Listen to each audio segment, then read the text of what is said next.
Hey there, this is Dr. Margie Smith with the Micro Practice. We need to talk. We need to break up with some of our patients, right? All of us as chiropractors, whether we really enjoy doing it or not, we do have to break up with patients from time to time. And I'm here to talk about how you can do this in as much of a loving way as possible, and where in the end, both you and the patient just feel good about the whole situation. Now, as a micro practice owner, you know that I'm all about keeping not only your business overhead low and your profits high, but it's also about keeping your stress low and making it a pleasure and a joy to go into practice day after day. So this scenario that happens to us as doctors is inevitable. We all have to dismiss patients from care. But I'd like to talk about how you can think about doing this again in maybe a little bit of a different perspective and in more and more of a loving way. Now, what a lot of chiropractors will do when they dismiss somebody from care is they will simply send a letter, give 3 other chiropractic referrals locally, and say, you are dismissed from this practice. Now, as a patient, when you get that kind of a letter or you get that kind of an email, gosh, that makes you feel bad. Gosh, that makes you feel rejected. And sometimes patients don't even know what happened. Why am I getting dismissed from this practice?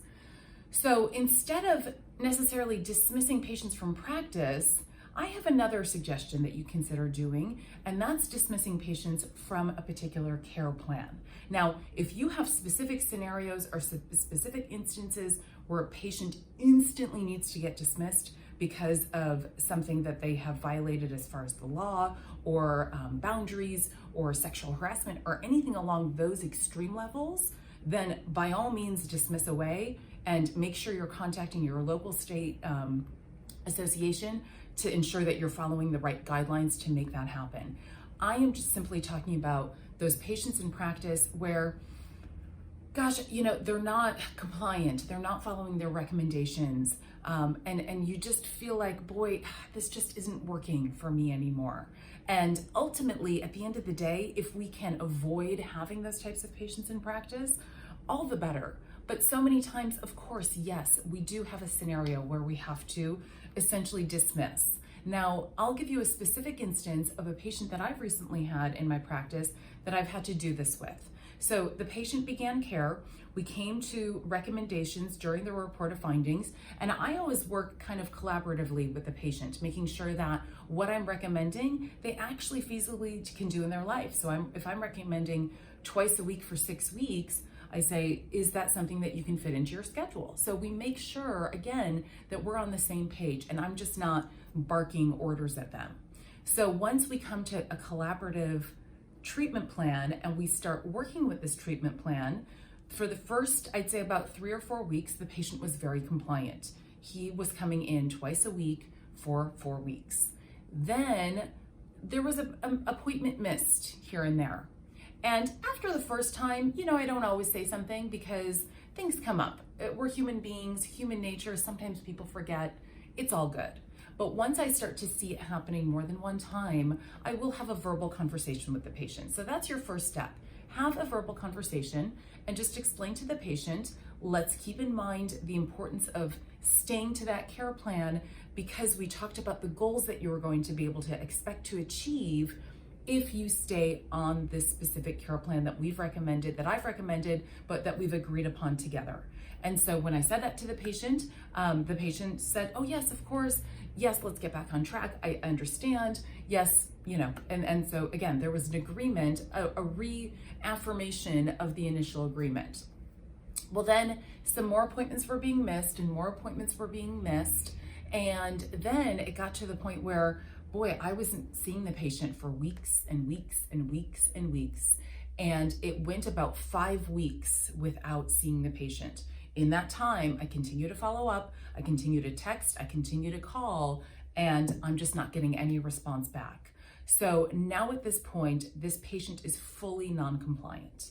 And ultimately, this patient is taking up a lot more of my time and resources to keep him on track with the initial care plan. So now he's non-compliant, and now the initial goals that we talked about him expecting to achieve, there's no way that he's going to achieve those in the time frame that I had suggested that the care was going to take.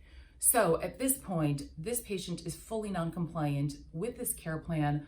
I'm ready to dismiss this patient from the care plan. So I'm not dismissing the patient from my practice necessarily, but I'm dismissing him from this care plan that we both agreed upon.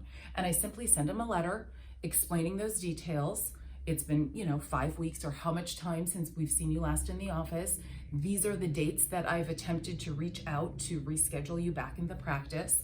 Due to this lapse in care, we no longer can expect to achieve the same goals that we expected during the reported findings. And so therefore, at this point, we are going to have to cancel this care plan due to patient non-compliance. And because in that specific scenario as well, the patient had prepaid the care, I then went back, figured out how much care was remaining, and then how much I needed to refund the patient. And I put that again in the letter. You can expect a refund issued to the credit card on file for this amount of money.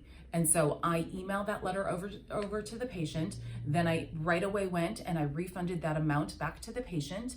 And at the end of the day, the patient later reached out and said, listen, I really appreciate you letting me know. I completely respect you and your practice, and I apologize that I wasn't as compliant as I should have been, but I totally understand and respect what you're saying. He did ask, however, he did say, does this make me, did you kick me out of your practice?